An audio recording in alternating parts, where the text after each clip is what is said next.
বিসমিল্লাহির রহমানির রহিম। প্রিয় শিক্ষার্থী, তোমাদের সকলের উপর সুস্বাস্থ্য কামনা করে শুরু করছি ফিজিক্সের চতুর্থ পর্ব ক্লাস, অর্থাৎ পঞ্চম অধ্যায়ের পদার্থের অবস্থা ও চাপ এই চ্যাপ্টারের pressure and state of matter. তো আজকে আমরা এই চতুর্থ পর্ব ক্লাসে যে বিষয়গুলো শিখব সেটি দেখো: স্থিতিস্থাপকতা, স্থিতিস্থাপক বস্তু, স্থিতিস্থাপক সীমা, বিকৃতি, পীড়ন এবং হুকের সূত্র। আবার এই হুকের সূত্রের মধ্যে আমরা জানব ইয়ং মডুলাস ও বাল্ক মডুলাস সম্পর্কে। তো জানি আমরা প্রথমে স্থিতিস্থাপক সম্পর্কে আমি বলবো। আমরা প্রথমে স্থিতিস্থাপকতা আসলে কি এই বিষয়টা একটু জানার চেষ্টা করব। তো দেখো, স্থিতিস্থাপকের সংজ্ঞা যদি বলি তাহলে বল প্রয়োগে যদি কোনো বস্তুর আকার আয়তনের পরিবর্তন হয় এবং বল অপসারণ করলে বস্তুটি যে ধর্মের কারণে পূর্বের অবস্থায় ফিরে আসে সেই ধর্মকেই স্থিতিস্থাপকতা বলে।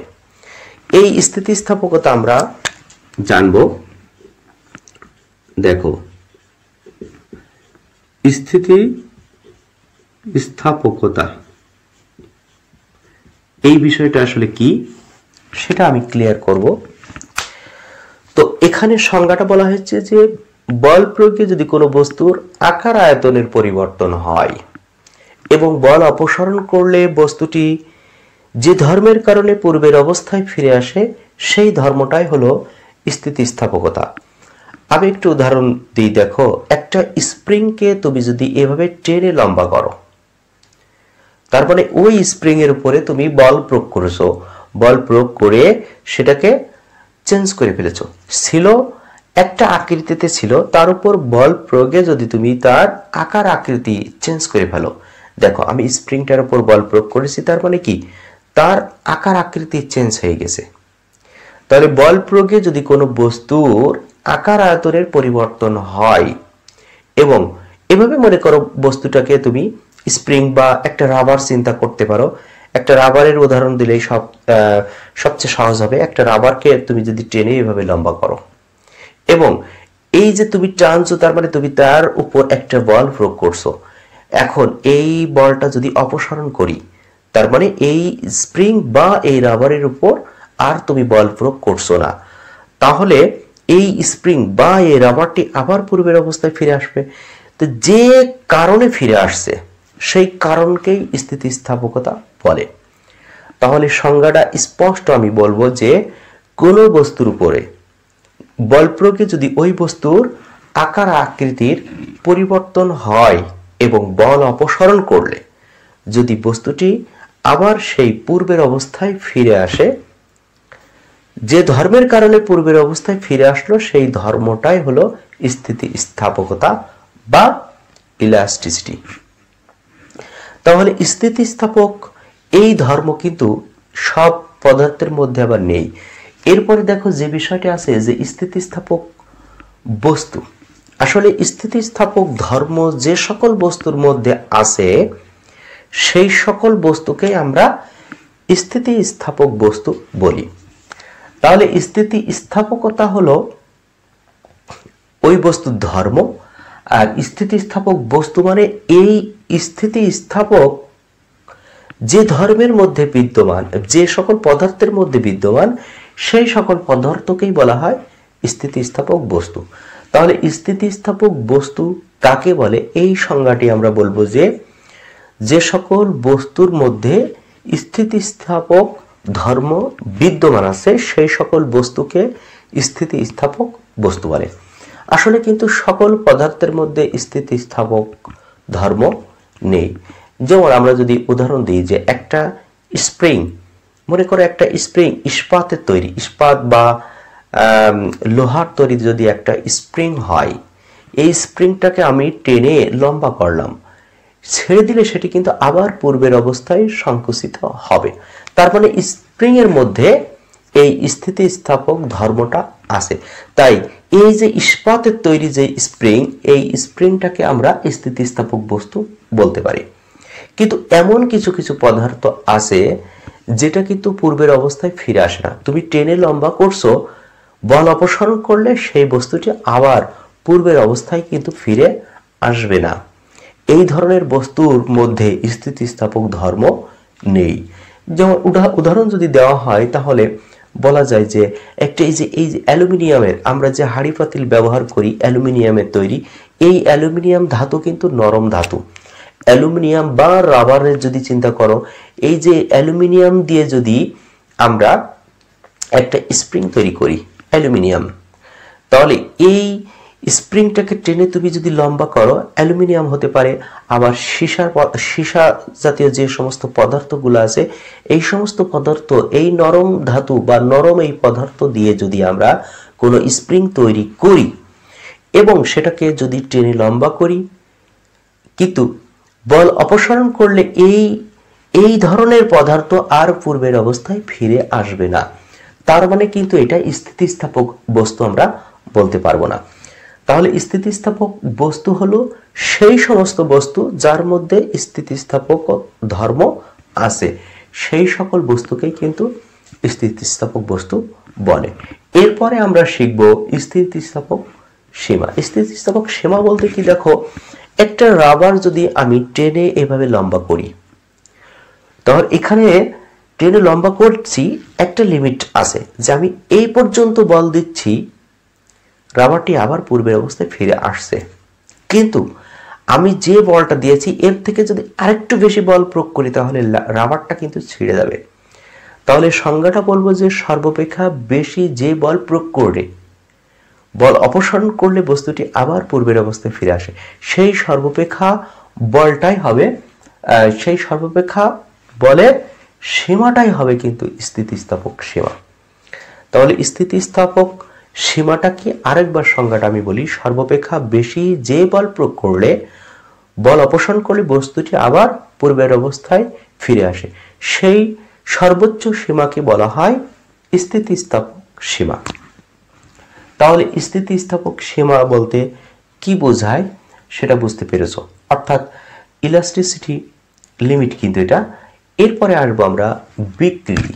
বিকৃতিটা হলো কি, বাইরে থেকে বল প্রয়োগে যদি বস্তুটির আকার আকৃতির পরিবর্তন হয়, বিকৃতি মানেই হলো চেঞ্জ, অর্থাৎ পরিবর্তন হয়ে যাওয়া।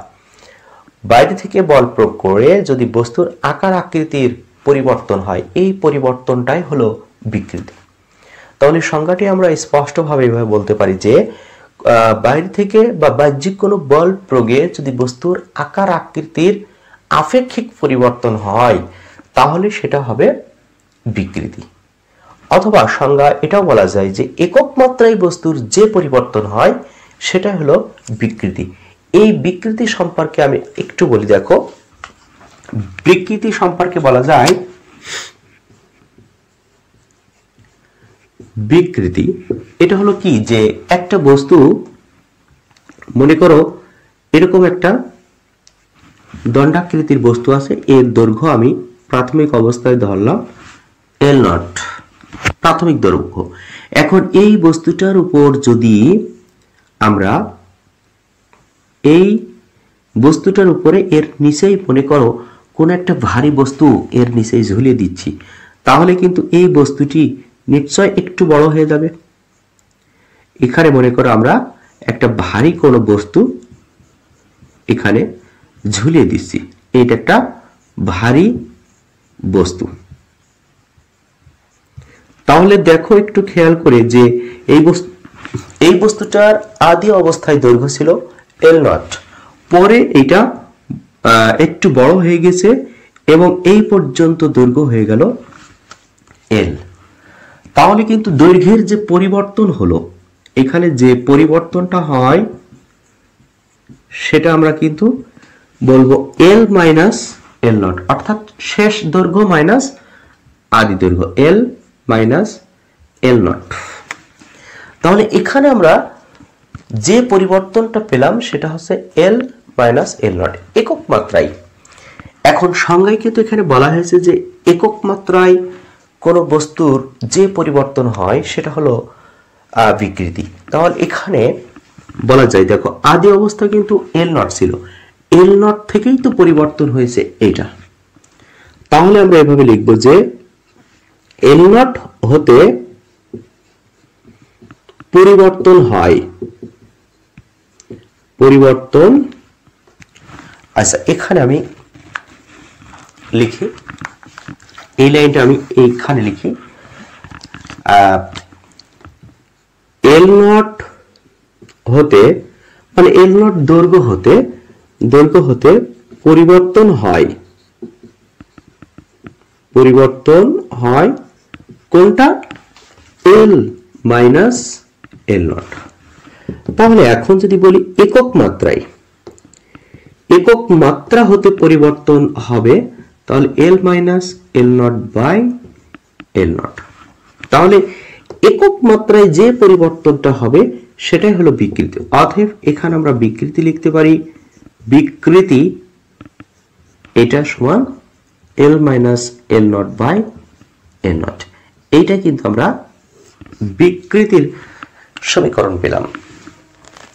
তাহলে বিকৃতি কাকে বলে? আমরা এক কথায় সংজ্ঞা দুই রকম বলতে পারো, যে বাহ্যিক কোনো বল প্রয়োগে যদি কোনো বস্তুর আকার আকৃতির আপেক্ষিক পরিবর্তন হয় তাহলে তাকে বিকৃতি বলে। আর যদি বলো যে একক দৈর্ঘ্যের কোনো বস্তুর যে পরিবর্তন হয় বা একক মাত্রায় কোনো বস্তুর যে পরিবর্তন হয় তাকেই বিকৃতি বলে। এই বিকৃতির পরে আমি আসব পীড়ন। তাহলে বিকৃতিটা আশা করা যায় তোমরা ক্লিয়ার হয়েছে। এরপর পীড়ন বলতে আসলে কি বোঝায়?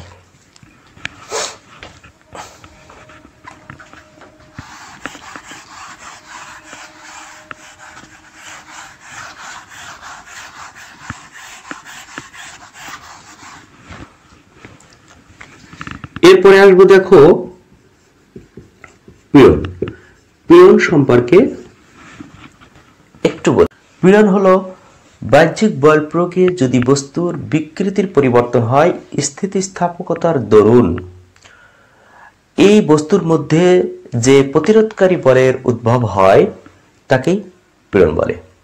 তারপরে আমি একটা স্প্রিংকে যদি এভাবে টেনে লম্বা করি, তাহলে স্প্রিং এর মধ্যে একটা বল আছে যে কিনা আমাকে প্রতিরোধ করছে, অর্থাৎ সংকুচিত করতে চাচ্ছে। স্প্রিংকে তুমি বল প্রয়োগ করে টেনে ধরে রাখলে স্প্রিং এর মধ্যে এমন একটা বল আছে যে আবার সংকুচিত করতে চাচ্ছে। তাহলে এই যে স্প্রিং এর মধ্যে যে বলটা আছে, এই যে প্রতিরোধ করছে, এই প্রতিরোধকারী বলকেই বলা হয় পীড়ন। অর্থাৎ এক কথায় সংজ্ঞা বলা যায় একক ক্ষেত্রফলে প্রতিরোধকারী বলই হলো পীড়ন। তাহলে পীড়নকে পি দিয়ে প্রকাশ করা যায় বা পীড়ন সরাসরি বাংলায় লিখতে পারো, পীড়ন ইকুয়াল টু কিন্তু এফ বাই এ। একক ক্ষেত্রফলের উপর প্রযুক্ত বলই হলো পীড়ন। তবে এই বলটা কিন্তু প্রতিরোধকারী বল। তো এখানে আরেকটা বিষয় বলবো, দেখো এই যে পীড়ন, এই স্প্রিং এর মধ্যে যে বলটা লুকায় আছে, আমি স্প্রিংকে টেনে লম্বা করছি, স্প্রিং এর মধ্যে তাহলে এমন একটা বল আছে যে আবার সংকুচিত হতে চাচ্ছে। এই যে স্প্রিং এর মধ্যে লুকিয়ে আছে যে বলটি, এই বলটা হলো প্রতিরোধকারী বল। আর এই প্রতিরোধকারী বলের আরেকটা নাম হচ্ছে প্রত্যায়নী বল। তো যাই হোক, এটা আছে একটা স্প্রিং এর মতো কাজ করে এই পীড়ন। পীড়ন হলো প্রতিরোধকারী বল। স্ট্রেস, দেখো স্ট্রেস মানে হলো কিন্তু পীড়ন। আমরা বাজারে যে অনেক সময় কাপড়, বিশেষ করে দেখা যাচ্ছে প্যান্ট অনেক সময় কিনে যে আমাকে একটা স্ট্রেস প্যান্ট দেন, তো তুমি যদি স্ট্রেস প্যান্ট বলো তাহলে কিন্তু দোকানদার তোমাকে সহজে একটা স্ট্রেস প্যান্ট, মানে কি যেটা টেনে লম্বা হয় আবার ফিরে আসে, এই ধরনের প্যান্টগুলো হচ্ছে স্ট্রেট প্যান্ট।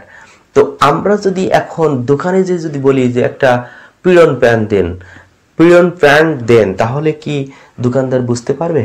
না, দোকানদার আসলে পীড়ন শব্দটার অর্থ জানে না, কিন্তু ইংলিশ শব্দটার অর্থ জানে স্ট্রেস।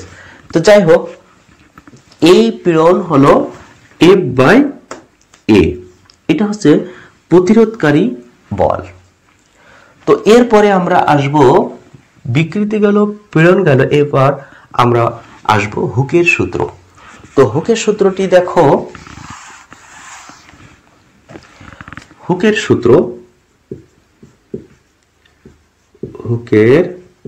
সূত্রটা আমরা শিখবো এবার। হুকের সূত্রটা কি? এক কথাই ক নম্বর সংজ্ঞা, বিশেষ করে কিন্তু এটা সৃজনশীলের ক নম্বর প্রশ্নে আসে যে হুকের সূত্রটি লিখো। তো হুকের সূত্রটি হলো স্থিতিস্থাপক সীমার মধ্যে পীড়ন বিকৃতির সমানুপাতিক। পীড়ন বিকৃতির সমানুপাতিক। পীড়ন হলো বিকৃতির সমানুপাতিক। এক কথাই কিন্তু এই হুকের সূত্রটি কিন্তু এক কথাই উত্তর যে স্থিতিস্থাপক সীমার মধ্যে পীড়ন হলো বিকৃতির সমানুপাতিক।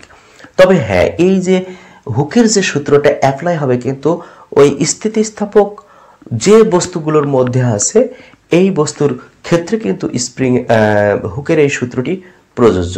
এই জন্য বলা হয়েছে স্থিতিস্থাপক সীমার মধ্যে, স্থিতিস্থাপক সীমার মধ্যেই এই হুকের সূত্রটি প্রযোজ্য। পীড়ন হলো বিকৃতির সমানুপাতিক।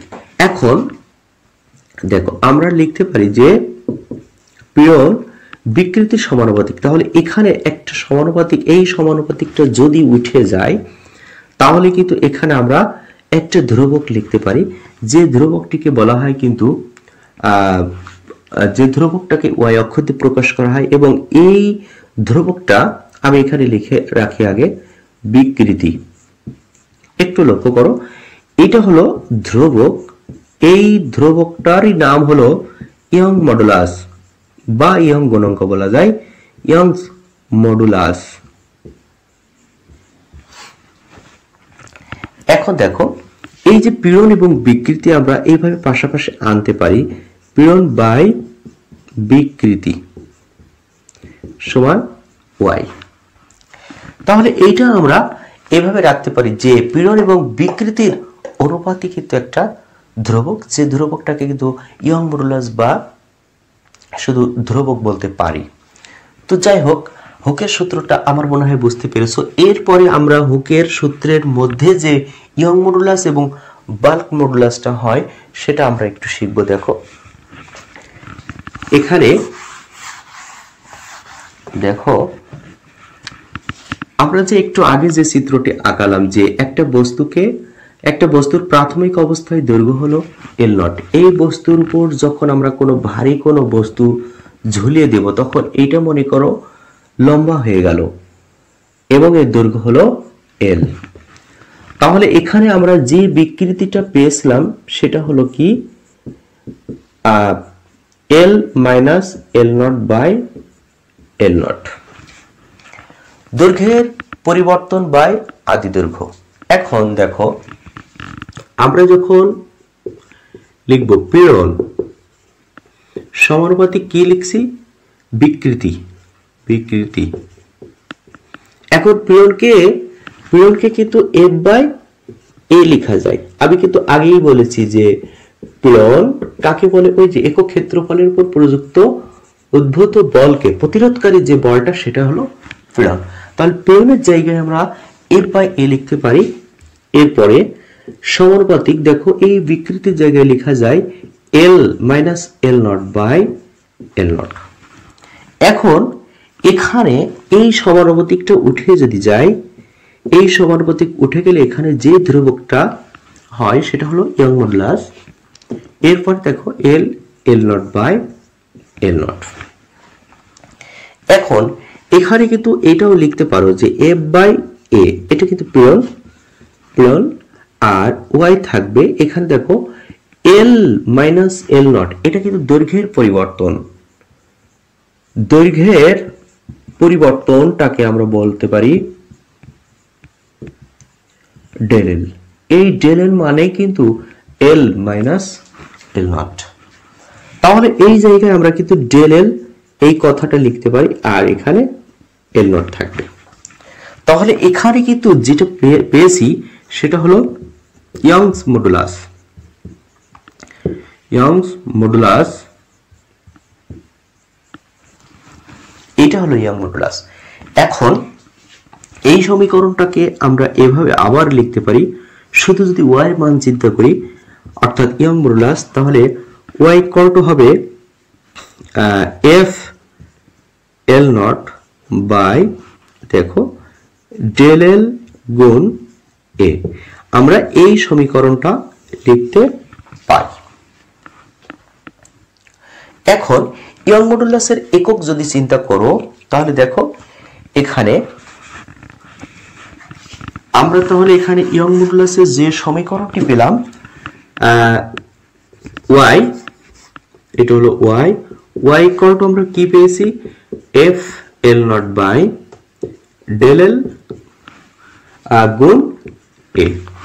এখন দেখো আমরা ইয়ং মডুলাসের কিন্তু এখানে এককটা ইয়ং মডুলাসের এককটা কিভাবে আসে সেটা আসবো। বলের একক আমরা জানি নিউটন, দৈর্ঘ্যের একক হলো মিটার। এরপরে দেখো এই ডেল এল মানে কি দৈর্ঘ্যের পরিবর্তন, দৈর্ঘ্যের পরিবর্তন হোক আর দৈর্ঘ্য হোক একক হলো মিটার। এবং এখানে যে এ আছে এটার ক্ষেত্রফল কিন্তু মিটার স্কয়ার। তো যাই হোক এখানে মিটার মিটার কাটছে, তাহলে থাকছে নিউটন মিটার স্কয়ার, তার মানে নিউটন মিটার পার 2। এটা হলো ইয়ং মডুলাসের একক বা এটাকে পীড়নের একক বলা যায়। দেখো পীড়নের একক যদি তুমি এখানে চিন্তা করো, দেখো বলের একক হলো নিউটন আর ক্ষেত্রফলের একক হলো মিটার স্কয়ার, তাহলে নিউটন মিটার পার 2। তাহলে পীড়নের এককও যা হচ্ছে ইয়ং মডুলাসের এককও কিন্তু তাই হচ্ছে। তাহলে এটা আবার আমরা শিখেছি পূর্বে প্রথম পর্ব ক্লাসে কিন্তু আমরা শিখছি যে চাপের একক, চাপের এককও যা চাপের একক কি ছিল নিউটন মিটার পার 2 ছিল, মানে এটা কিন্তু প্যাসকেল PA প্যাসকেল। তাহলে চাপের একক যা পাচ্ছি পীড়নের এককও আমরা তাই পাচ্ছি, ইয়ং মডুলাসের এককও এখানে এটাই হচ্ছে। এরপরে আমরা একটু বাল্ক মডুলাস সম্পর্কে বলি। বাল্ক মডুলাস এইটা সম্পর্কে একটু জানব।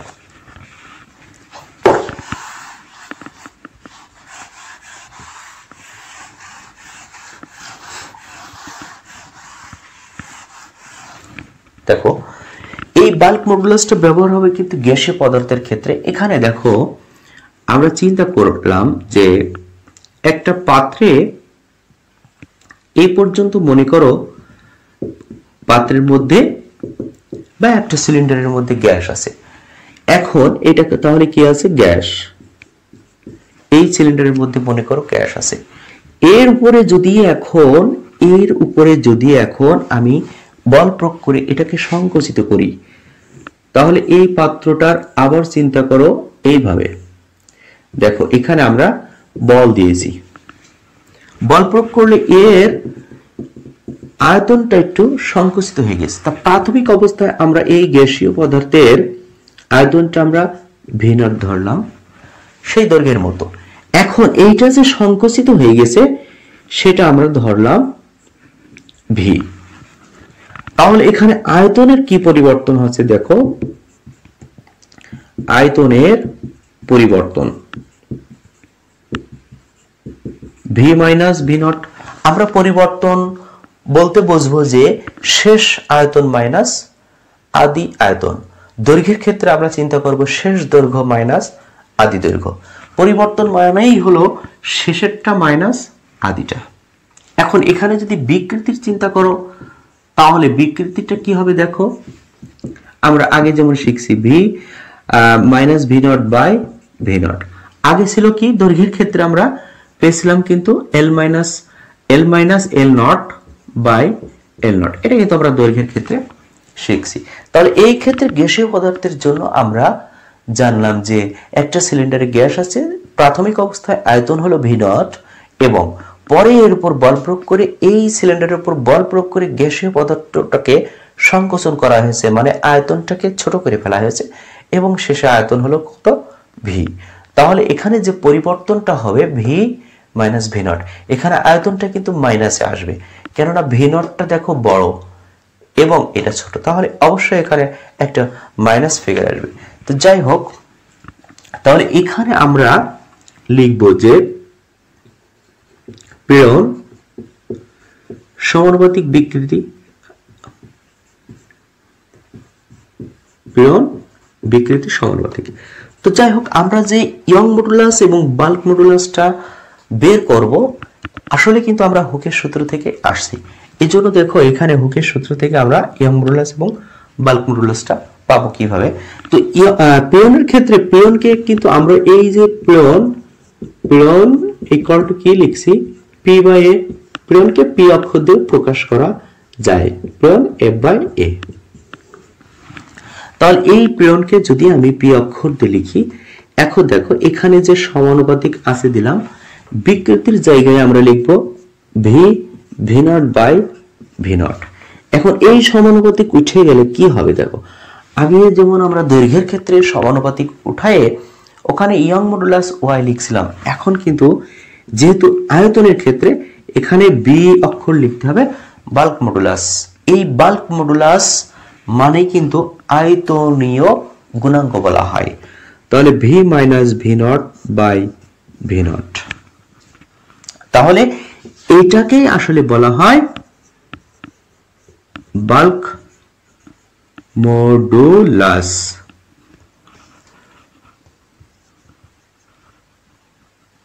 বাল্ক মডুলাস MO, এখানে বাল্ক মডুলাস বা আয়তনীয়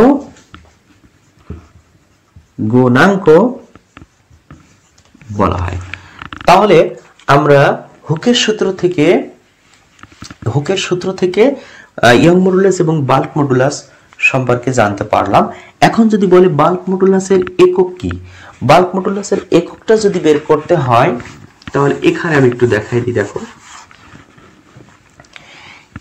এই যে পি ইকুয়াল টু কি পেলাম আমরা, V-V0/V0। এখন আমি কিন্তু এই বাল্ক মডুলাসটা বের করব, এর একক নির্ণয় করব। এর এখন আমরা একক বের করব। এর এককটা কি হবে দেখো, পীড়নের একক কিন্তু আমরা জেনে গেছি যে নিউটন মিটার পার টু, আগে থেকে জানছি। এখন এই যে বি এককটা বের করব, দেখো এই যে আয়তনের যে পরিবর্তন, আয়তনের এককই হলো মিটার কিউ। নিচেই দেখো আরেকটা মিটার কিউ। ভালো করে এখানে লক্ষ্য করো, আয়তনের পরিবর্তন হোক আর আয়তন হোক, আয়তনের একক হলো মিটার কিউ। আবার নিচেই দেখো একটা আয়তন আছে, তা আয়তনের একক মিটার কিউ। তাহলে এখানে মিটার কিউ কাটবে, তাহলে কিন্তু নিউটন মিটার পার টু, এটাই হলো বাল্ক মডুলাসের একক। বি ইকুয়াল টু, এখানে B equal to newton metre per two, এটা মানে হলো প্যাসকেল। তাহলে আমরা এককের ক্ষেত্রে দেখছি যে চাপের একক যা হচ্ছে, পীড়নের এককও তাই হচ্ছে, ইয়ং মডুলাসের এককও তাই হচ্ছে, এবং বাল্ক মডুলাসের এককও তাই হচ্ছে। তাহলে এককের ক্ষেত্রে আমরা এই জিনিসটা একটু মাথায় রাখবো যে একক, চাপের একক যা হবে পীড়নের এককও তাই হচ্ছে, এবং ইয়ং মডুলাসের এককও তাই হচ্ছে, বাল্ক মডুলাসের এককও তাই হচ্ছে। এই বিষয়টা আমরা একটু মাথায় রাখবো, কেননা এখানে একক জিনিসটা কিন্তু তোমার এখানে অবজেক্টিভে কিন্তু আসবে। তো যাই হোক, আমরা তাহলে এই চতুর্থ পর্ব ক্লাসে স্থিতিস্থাপকতা, স্থিতিস্থাপক বস্তু, স্থিতিস্থাপক সীমা, বিকৃতি, পীড়ন, হুকের সূত্র শিখলাম, ইয়ং মডুলাস এবং বাল্ক মডুলাস সম্পর্কে আমরা জানতে পারলাম। তো পঞ্চম পর্ব ক্লাসে আমি তোমাদের বাকি অংশটা ক্লোজ করব, এখানে সমাপ্ত করছি। আল্লাহ হাফেজ।